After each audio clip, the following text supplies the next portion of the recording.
Hello and welcome back to the another episode of Daily News Analysis for IAS 2025. It is 12th August today and we are going to discuss these 7 important articles which were in the Hindu newspaper today. Every day we upload two videos on this YouTube channel. In the first one, we discuss the daily news analysis. We discuss the important articles which are relevant for your examination, which are relevant for your preparation.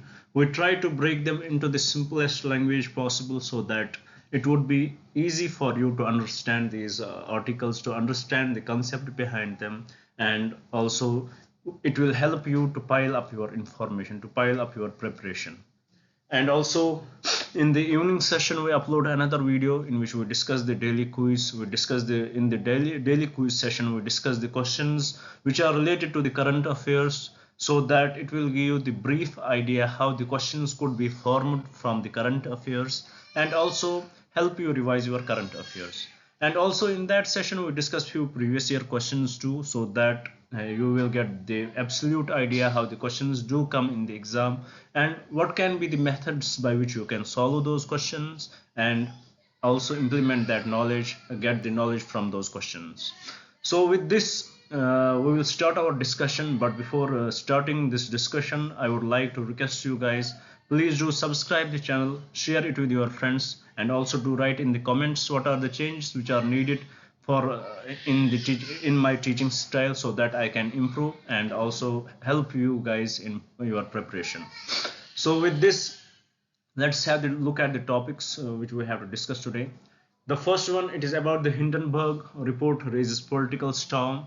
We had discussed this article earlier also. Actually, the concept behind this article actually started in the last year itself, in the January, sorry, in this year's January itself. And it is basically the allegations they put on the Adani groups and how that responded, and then the SEBI's notification to them. And with respect to today's discussion, it is about how they are blaming SEBI for SEBI's chairperson's involvement in manipulation of stocks. And with respect to that, today's discussion would be. After that, we will discuss about the Paris Olympic results for India, what India can do from now onwards, and what were the things which we lacked in this year's Olympics, and what are the improvements needed in that. After this, we will discuss a small article. It was about the exclusion of food and fuel from headline inflation to give the better, explanation of the inflation. It basically talks about that food and fuel are very volatile. Its prices change often. So why the argument's idea was, why not to remove this food and fuel and go for the other way of inflation, and what was the RBI governor's approach towards it. After this, we will discuss about the very interesting topic. We had discussed it many times. In fact, about the constitution's creamy layer concept with respect to the STs and SCs. It is basically what the Supreme Court's decision, when the four judges they advised that government should go for this creamy layer in scheduled castes and scheduled tribes. And it has in fact it has given some chills to the MPs of Rajya Sabha and Lok Sabha. Now they are discussing with respect to that, and they had approached the PM, and what was PM's approach towards this decision of Supreme Court. After this, we will discuss about the difference in use of nitrogen by different varieties of rice. We will discuss about it. After that, we will discuss about the railways to lay tracks while connecting tribal areas of Andhra Pradesh, Odisha, and Telangana. After this, we will discuss the final article. It would be about the global warming, the impact of more heat, and the impact of more ACs used by the people. So with this, let us start our discussion by our first article. Here the question is about the Hindenburg's report, as it has raised political storm in India. After this report, many opposition leaders, they had came together and they are asking for the resignation of the chairperson of SEBI. And there is huge hue and cry right now. It has become very much political. About its background, we should know that in the month of January, in that this report it published against the say against the Adani groups, and it published against them and showed that how they are manipulating their stocks. With respect to that, money agencies went to the Supreme Court. They wanted CBI to have a look on this matter, but Supreme Court did not rejected those play, and it went to the CBI and they did its work with respect to the Adani groups, with respect to this allegation from the Hindenburg's report. And finally, SEBI, according to them, the allegations made by Hindenburg's were not up to date, and they sent the notice to the Hindenburg's itself, and they sent this notice. In response to the SEBI's notice, what Hindenburg said, that they basically alleged the chairperson of the SEBI that in fact SEBI's chairperson, namely Madhuri Buch, who is in fact the first woman chairperson of the SEBI. They alleged her and her husband that you had invested in money stocks of Adani's, and also they said that there are the directors of the international stocks which you had invested in. Those are who the directors of Adani's were holding those stocks. They are they are implementing those stocks, and you had invested in that. And the investigation you had done is not very much clear. There is room of doubt in it, very much room of doubt, and there are many different things which you had hidden, which you had hid from the government and the people itself. So with respect, let's go in by point by point. Let's analyze this topic. About let's start. Let's rewind it in a very official way. Let's rewind it in a very theoretical way. About Hindenburg's report. They their report, it has become more political now. It is a research organization, as we know. It came up with one more report which was released a few days before about the SEBI. In fact, in the month of January, they as we already know, they had raised some allegations against the Adani's groups. With this report, more than 40 research organizations conducted the research on it, and the plea went to the Supreme Court, as I already told, and the Supreme Court rejected this plea. And SEBI had to conduct an investigation against Adani's group. In month of June, SEBI sent a notice to the Hindenburgs, and in response to that, the Hindenburgs had formed following claims. As SEBI conducted its investigation as partial as it could be, or is its investigation impartial? So was SEBI's investigation biased or not? So this was the question. This is the question raised by the Hindenburg's organization, and why they asked this question, because we know that Madhuri Buch, who is the chairperson of the SEBI, she has invested in the institute where brother of Adani also has invested. So there is a link there, and also she has invested in some funds which was set up by the directors who were the directors of the Adani groups. So there is another link. So how can SEBI be impartial here? Why, as her investments are in those organizations, in those stocks which are related, which are somehow related to the Adhanis. So that's why the Hindenburgs, they asked this question. They say that how SEBI can be so impartial there. And also, was this disclosure done by the SEBI chairperson? There is the conflict of interest, as SEBI chairperson, many bureaucrats has raised the same questions right now. There should be much more clarity, and more granular clarity was needed, but unfortunately it was not done. There is no such report which suggested that the granular clarity was given by the SEBI chairperson. And also, with respect to this, earlier when this plea went to the Supreme Court then said they rejected the plea, but they also said that they can ask CBI to look into such matters. It is under their power that they can ask CBI to look into such matters if the court feels that the bureaucrats have the conflicting interest in it.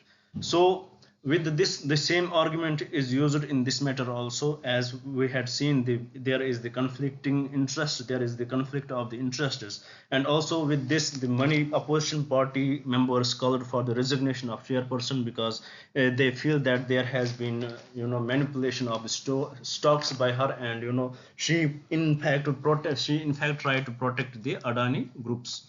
So with this, this is the whole conflict revolving around the Hindenburg's report and the SEBI's response. And also we should know that about this, why there are some more points with respect to these questions. Right now the SEBI chairperson, she keeps on promoting certain products, for example real estate investment trust, REITs, and foreign companies. There is a foreign company, namely Blackstone. Her husband is advisor as a chairperson there, and he is advisor to the chairperson there, and she is promoting this product, the product she is promoting, and the Blackstone company introduced two REITs, and this is also the conflict of interest. मतलब कि इस point का मतलब है कि जो सेबी का chairperson है, she is promoting certain products, for example real estate investment trust है, ये उसको promote करती है.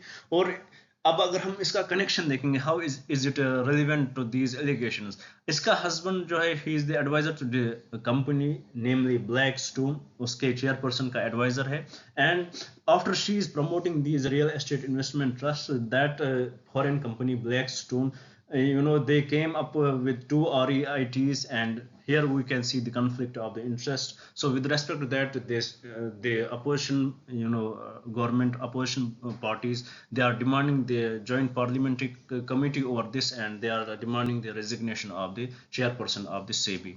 So in this, this is what was in the article. This is how it is important for you. The most important thing from here, what you can take, is the role of the SEBI, what is the committee, how the SEBI board works. That is what you need to know, and that we will discuss in the daily quiz session. So stay with me. Now moving forward, next article, it is about the Paris Olympics 2024.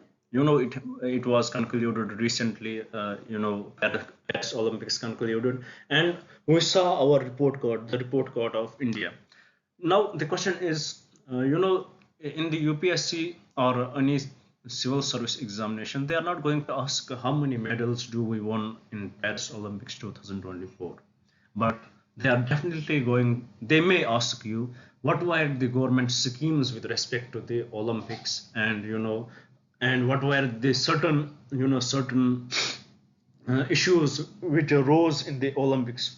Those issues can be discussed, because that were the global news. For example, the gender malpractice of that Algerian boxer, or the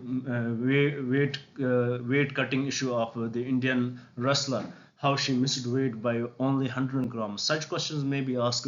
Maybe when you are in the interviews, the interviewer may ask you such questions. So with respect to this, let's have a little discussion about this Paris Olympics 2024. So first we should know, we won six. Our rank in this year's Olympics was 71st. We won in total number medal. The total number of medals which we won was 7. We did not win any gold. We had the opportunity with respect to the to that wrestler who missed her weight, but unfortunately she was disqualified because she missed the weight. So that was our core chance, but we were not able to get this. So with respect to this, we have some what government of India is going to do or has done to promote Olympics in India. The government of India has implemented many schemes with respect to this. For example, Target Olympics Podium scheme. It was implemented from 2020 till 24. Government of India had spent 72 crore rupees to provide assistance to athletes. This Target Olympics Podium scheme, a direct question may be asked in the prelims, what is this about? And they may even ask which ministry has brought this up. It is the Ministry of Youth and Sports implemented it. There are a few other strategies which the author here tells that the government should go for example, nutrition strategy. As Unish forgot, she missed the weight, by 100 grams only. So there was definitely some issue with her nutrition. Usually when athletes miss weight, either it is there is issue in their practice or there is issue in their nutrition. So there was some issue with her nutrition. So the core consciousness is given to this issue, the nutrition of athletes. What how much nutrition is required by an athlete. So with respect to that, there is nutrition management is to be done. Precision nutrition is to be done, that is from one person to another, how much nutrition is needed, how the body of a particular athlete reacts to their nutrition, or we can say personalized approach to every athlete is required with respect to the nutrition. And also there are some argument of continuous glucose monitor is said that this technology should be used to the athletes, that their continuous glucose monitoring should be done so that they cannot these issues of like missing weights will not come further in other games also. And also another thing which the author says in this article, that we need to increase the number of athletes who will participate in the Olympics. For example, right now USA they had given 592 athletes in this Olympics, China 383, Japan 403, but India only 117. So this number of athletes is to be increased in the next Olympics. And also we need to implement this athletic culture. We need to improve our athletics from the beginning also. So we need to implement this in our education system, like there in other countries this system has been already implemented. That is why they are able to provide so many athletes to the Olympics or to other organizations. We need to implement this culture. We need to add this physical education with the theoretical educations, with the core education. We need to add all this stuff together, and we need to get these athletes, we need to promote these athletes, we need to improve our athletic culture in our country. So this was about this article. I hope you understood the main point in this, which can be asked, is about the target Olympic podium scheme. Who is implementing it? It is the Ministry of Youth and Sports, who is the implementing ministry for this particular scheme. So with this, let's move to the another topic of today's session. It is about the exclusion of food and fuel may not alter headline inflation. You know, in this article we have to. It is a very interesting article. There were a few points which we need to know. There was a uh, in this article it was mentioned that our target of inflation, it is depending upon the headline inflation, and that includes food and fuel. But one thing we know, that the prices of food and fuel, they are very volatile. They change within a few, मतलब कि कुछ दिन में वो change हो जाएगा, कम हो जाएंगे, ज़्यादा हो जाएंगे. It is very volatile and it is not very much discrete. And we frame our policies with respect to that. Our target of inflation is with respect to that. So with this, the author of this article, he says that it was asked to the governor that they should exclude this type of inflation. They should exclude inflation on the basis of food and fuel, rather than they should go for the core inflation where this is not included.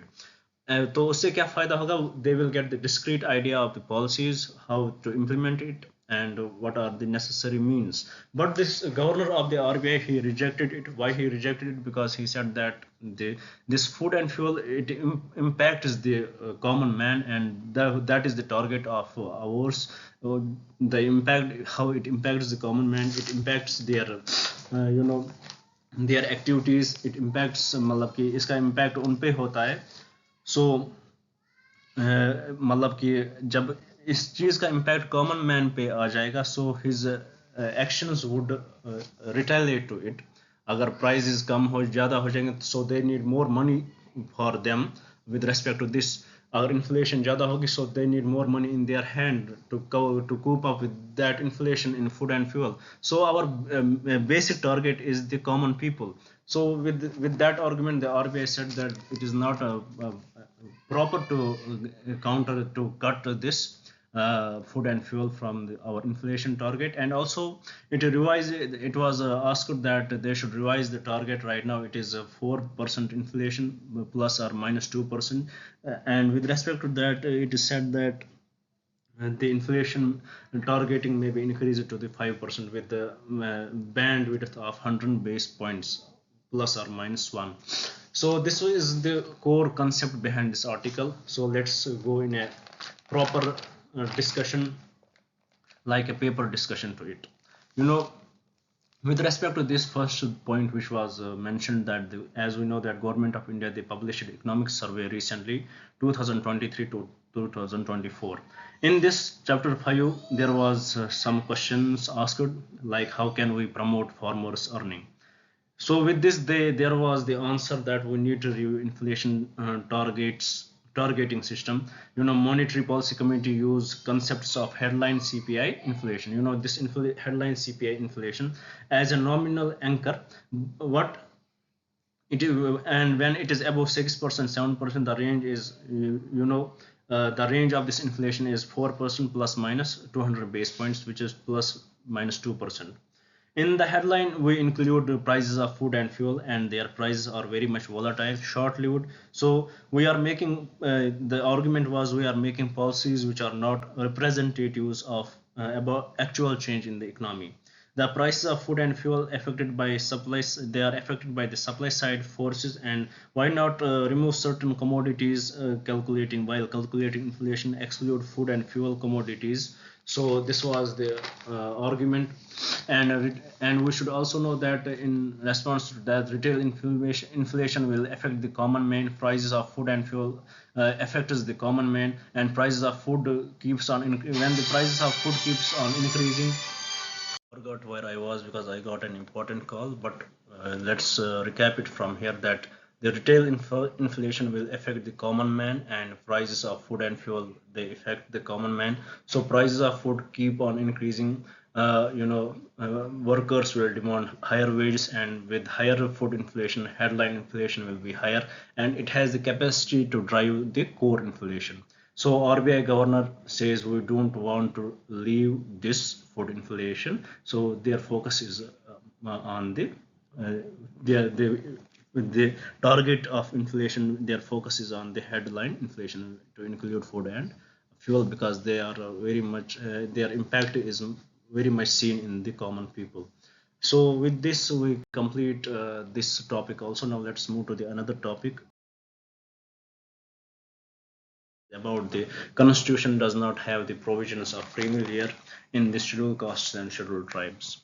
You know, we had discussed this topic so many times that I can even मतलब कि वो फर से बोलना कि इस article में क्या है.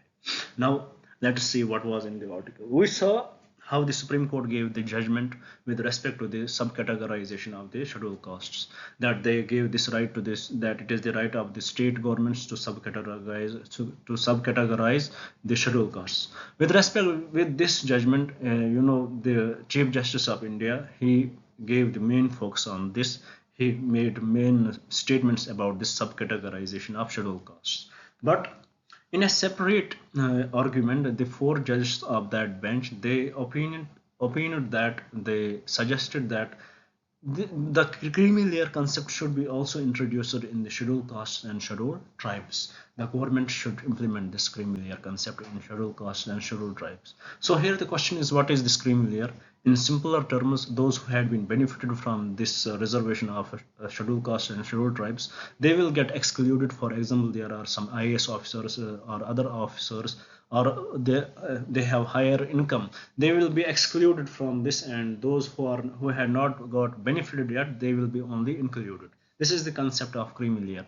So with respect to this, it did not went very well with the people. It did not went very well with the many MPs of Rajya Sabha and Lok Sabha, and they met the cabinet ministry, they met the PM, and they raised this concern. And the PM and the cabinet, they unanimously said that it was not the it was not the decision of the Supreme Court that we should go for it. It was just their opinion, and we respect their opinion, but we are not going to take it because it is not in the Constitution itself. Our Constitution does not mention this. So this is right now the approach of the government. Let us see. It may change after a few years. Let's see what will happen, but right now the government is not in a position to go for this creamy layer concept in the scheduled castes and scheduled tribes.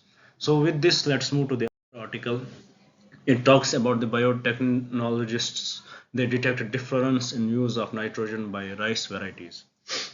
Different rice मतलब इस concept में क्या है कि एक college है, उन्होंने research की with respect to the nitrogen intake, nitrogen absorption of many varieties of the rice. They found out that this nitrogen absorption of different varieties of the rice have different capacity of nitrogen absorption. With respect, why is this article very important for us? It has some future implementations. For example, right now our dependence on fertilizers is very much high. We import huge fertilizers, and in fertilizers the majority of the fertilizers are nitrogen based. So there is huge spending on these fertilizers. If we know which are the varieties, if we have the proper knowledge about this, we can definitely reduce which are the varieties who have the better nitrogen use efficiency. We can promote those varieties only and reduce this import of the fertilizers, reduce the spending on the fertilizers. So what is this nitrogen? There comes the concept of nitrogen use efficiency. It is how much nitrogen you supply to how much will be absorbed by the plant. एक plant को कितना nitrogen supply करते हो और वो plant कितना उसको absorb करता है. It is the ratio between how much you supply and how much is absorbed by the plant.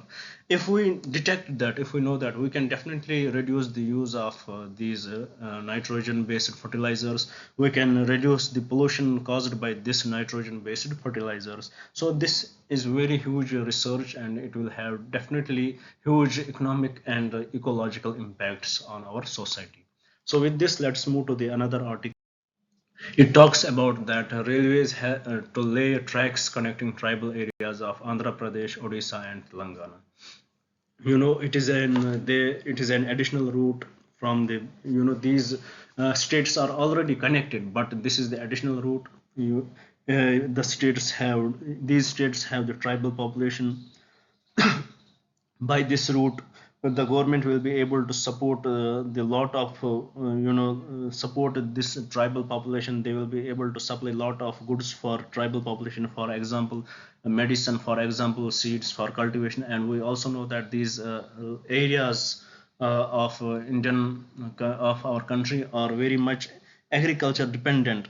So it will definitely help in the help in these states. It will definitely have good impact of transporting those crops and all that stuff. So it has definitely good impact on it. And also whenever there is infrastructure promotion, it is always good for the country, it is good for the particular area, and also it has the multiplier effect in it. Always has a multiplier effect, that whenever there would be tracks laid, whenever there would be railways go working, so its impact will go on other sectors also. So it is definitely good for the country.